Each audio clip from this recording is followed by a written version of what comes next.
I'm really hyped about the new edition of Konflikt 47, and this Sunday I'm finally going to try it. But there is one little problem. I haven't painted my army yet. Hi everyone and welcome to the Exalted Wargamer.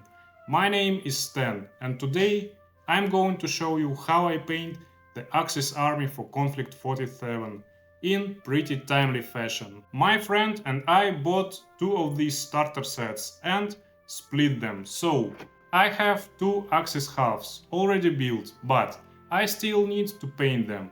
And I have only 12 hours to do this. Well, technically it's Tuesday and I have 5 days, but like most of you, I also have a 9 to 5 job. I need to spend time with my family and I also need time to edit and record this video. So, realistically, I have 12 hours, split into 4 hours painting sessions over 3 days. So yeah, without further ado, let's start painting. So let's take a look what I built out of these two starter boxes. Here I have two units of 6 Stahltruppen. I built them with the different weapon options, one squad with LMGs and one light anti-tank cannon, so they are more like a stationary unit who sit on a back objective. The other unit is more kinda assault one. I equipped them with standard STGs and Panzerfausts for some anti-tank and no extra cannon, so you're just 6 guys who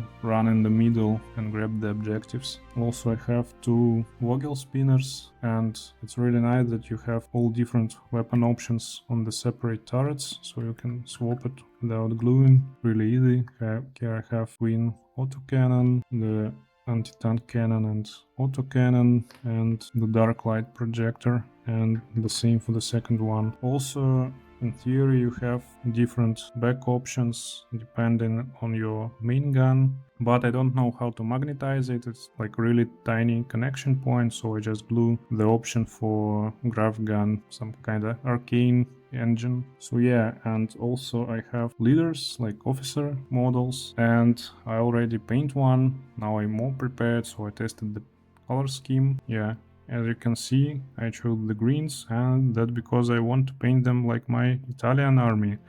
I have an Italian army for the bolt action, so why not to tie it together, because in the lore of Konflikt 47, like half of Italians are with Americans and British side and half with the Axis still. So yeah, here you can see my old miniatures. This guy is really big. And for the main color I choose like the armor color, like on this auto blinder, like dark green. And I'm really happy that I experimented before I paint the whole force, because first I picked too bright color and it looks like more Soviet green than a dark Italian green. And I have the second, this officer. I don't build him yet because I don't need the second officer. I probably convert him somehow, but I don't know how. Here is the full force, and as they are Italians, so it's not Stahltruppens now, they are Truppe d'acciaio. and that's not Wagenspinner, they are Tarantulas now. So yeah, let's start painting. And as always, I started by priming the miniatures. I used my Harder and Steenbeck Infinity CR Plus airbrush with a 0.4mm needle and nozzle. I sprayed at about 30 psi, but you can also use 20 or 25 psi, it's completely up to you. I covered the models in several coats, trying to avoid flooding and clogging the details. After priming all the models, some areas were still wet, so I hit them with a hairdryer to speed up the process. Then I'm ready to apply the base coat of the armor of our troops. Since almost 90% of the models are covered in these plates, I decided to use the airbrush for this stage. It will save a lot of time. Here I'm aiming for a dark olive green, used by Italians in Europe, so I chose this really dark green-grey for the base coat. You could also use something like German dark field grey, but I don't have this color at the moment, so yeah, all the same principles. I'm covering the models in a couple of thin layers from all the angles. I also covered the bases, since we will use the same color as the foundation for the rocks. Next, I want to add some volume to the armor. I added a little drop of olive green to our original color for the highlight. Just a little bit. The color should still stay quite dark. If we add too much olive green, it starts to look like a Soviet green. So, here I'm spraying the mix zenithally at about 45 degrees. This way we are adding light only on the prominent raised elements and leaving the dark colors in the shadow. And for the tarantulas I use the same mix, but instead of zenithal application I'm trying to spray the center of each individual armor panel. And don't stress too much about precision, it's just spray painting and we will add a lot more over this coat. And while I'm spraying these mechs, please go through all the YouTube things. Like, share and subscribe this video. It really helps the channel to grow, motivates me to work harder and you'll get more content just like this. Now the foundation for our armor is established and we can switch to regular brushes. We need to highlight the edges of the armor plates, but I don't have enough time for proper edge highlighting. The airbrush stage already took me a couple of hours, so I'm going to use the dry brushing technique instead. Generally, I'm not a big fan of this method, but on this kind of power armor and due to the lack of time, it sounds appropriate to me. I picked the large soft brush designed for this technique, and as the highlight color I mixed our dark green-gray and olive green at about 50-50 ratio. I wet the brush a bit, wipe it off, then put the paint on. Next, I start wiping the brush to remove most of the paint. You can use a piece of paper towel or wooden texture palette, but I find this old cardboard piece that I put on my table during the airbrushing sessions really useful. Over time, it accumulated layers of paint and primer and now has a rough texture. After wiping off most of the paint, you can start dry brushing the miniatures. Try to work with circular motions and don't apply too much pressure. If done right, the paint will catch only the edges of the armor shapes, but again, don't stress too much. Next, I added even more olive green to the mix and passed with the final dry brush over the edges of the miniature. This time I tried to be even more precise and concentrate on the most prominent parts, such as shoulder pads, hands and legs of the tarantula. Next, I want to add a bit of color to break up all these huge boring green areas. So I'm going to paint the exhaust pipes burnt and rusty orangey brown. It's quite simple. First I covered these areas with a dark reddish brown, then roughly highlighted with the lighter one. And on the tarantulas I did the same on the exhaust of the back of the mech. We also need to paint the Panzerfaust on some of the tabletop-ready. Here I chose this chocolate brown and cork for that iconic creamy color. First I covered them with a 50-50 mix of these two paints, then I added highlights with more cork. Nice and simple. Originally, at this stage I planned to apply the oil washes, but I decided to do one really stupid thing.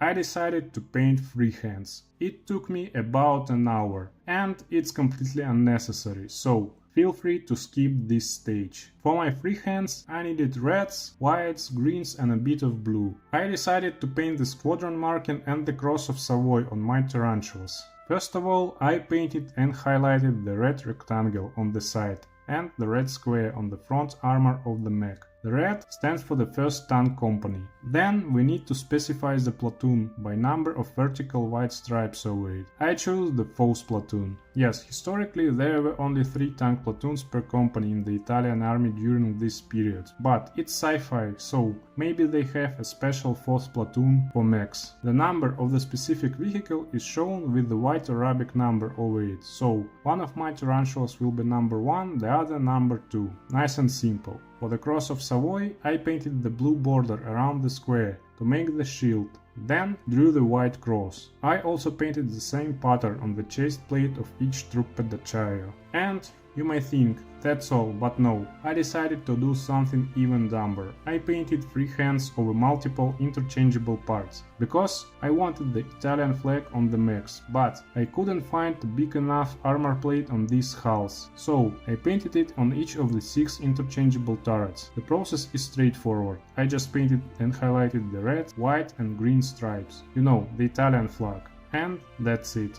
And here are the results of day 1. I spent about 4 hours to go to this stage, and as you can see I finished all the armor, almost like I primed it, dry brushed, paint all these pipes, exhausts, Panzerfausts. Initially I planned to also apply the oil wash and wipe it in the day 1, but instead I switched my plans and decided to paint all this marking. Probably it was totally unnecessary, but I really like it. So yeah, here are the first vehicle and second one from the first squadron. Yeah, and all these fancy Italian flags on the turrets. So today I need to do the washes, and I will split the painting sessions into 2 halves. In the morning I will apply oils and then wipe it and left to dry through the day, and in the evening I will return, apply the varnishes and probably paint the metal parts. So that's the plan. Let's see how it goes. Now let's add some rich shades to our armor using the oil washes. Because oils have long drying time, I decided to split today's painting session into 2 parts. In the morning I need to apply and wipe the oils. It should take about an hour. First we need to prepare the washes. I used the black and burnt umber. I put 2 parts of black and 1 part burnt umber into a metal cup. Then added white spirit. There is no exact percentage, but we need a very well diluted wash, like standard wash consistency. Mix the oils with white spirit well and then apply it all over the miniatures. The process is quite harsh on brushes, so use old or disposable ones. We can always wipe away the excess of oil later, but try not to flood the minis, just put a little. Thanks to capillary action, the oil will flow into the recesses and tint the armor slightly. Next, we need to let the oils settle. Typically an hour or 2 is enough, but I don't have that time, so I speed up the process with the hair dryer. Next, when the oils have dried a bit, we can wipe the excess with makeup sponges. Nice and easy. And then I left the miniatures to dry completely for about 8 hours. In the evening I started the next painting session with all over coat of ultra matte varnish. It sealed the oils and gave us nice matte finish to the armor. Now we can continue working on the details. And first we need to paint the uniforms of our troops. There are a bit of fabric visible on the joints of power armor, jackets and trousers. Here I chose a blue-grey, used by Italians for moderate climate uniforms. I used this dark blue-grey as the base, then highlighted by adding a bit of German field grey, then a lighter grey. These parts are unimportant, so spend as much or as little time as you want. The last thing I need to paint today is all the metal parts on our troop pedacciaio. The process is really straightforward. I just used the gun metal.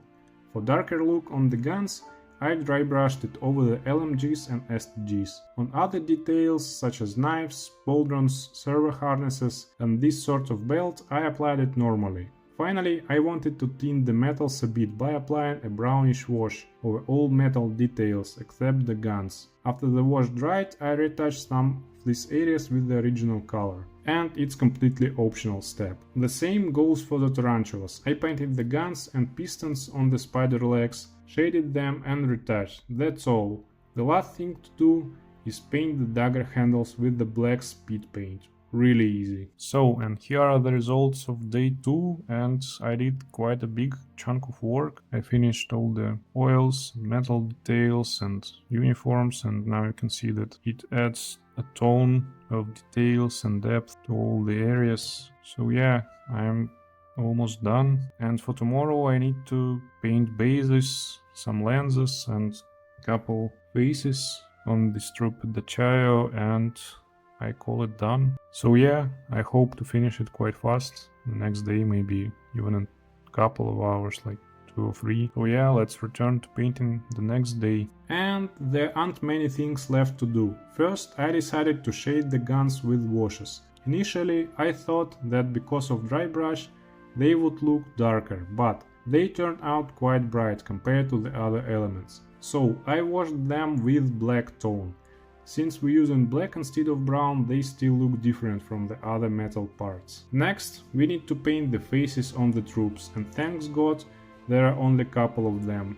And here I'm using my regular recipe for the Caucasian skin tone, these 3 brown paints. I covered the face with a darker reddish tone, then highlight with the lighter and lighter mixes, reducing the area of application and concentrating on the chin, cheeks, nose and forehead. I typically use 5 layers from darker to lighter, but feel free to do more or less layers.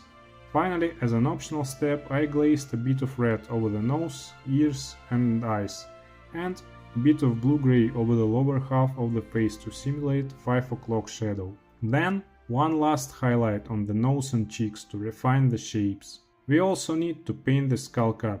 Use any neutral color you want, and here I used German field grey, since it has a bit of a green and already used on the cape of the officer.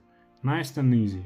You can also paint the eyebrows with a dark color if you want. And the last detail left to do on our minis are the lenses. I want them glowing green to show the arcane nature of these things. You know, the green wall, that kind of stuff. So, I'm using these 3 green colors. First, I painted the lenses with a darker one. Then, I put a small dot in the middle with the mid green. Since the lenses here are quite small, we don't need complex reflections, just a highlight in the center. Finally, an even smaller dot with the brightest green. I really like this green color, it's quite bright, maybe even a bit fluorescent, but without too much yellow. Looks really cool and mysterious. Finally, we need to paint the bases. The pigments will do the most of work. So, right now we just need to establish the grey rocky undercoat. So, I picked these 2 grey colors and dry brushed them over the bases one after another, concentrating on the big rocks and edges. Then, I painted the base rims black. Now, we are ready for pigments. I chose the natural umber, really nice light brown that adds contrast to the dark armor. I put some pigment on the old brush, place it in the middle of the base and drag it in all directions toward the edges, dabbing it in. Then blow off the excess pigment and wipe it from the edges. As a final touch, I put different grass tufts on the bases. You can choose any color and shape, but for this army I prefer different greens and some browns. I usually put one 6mm tuft and a couple of 2mm tufts per base, a couple more tufts for the tarantulas, and we are ready for the final reveal.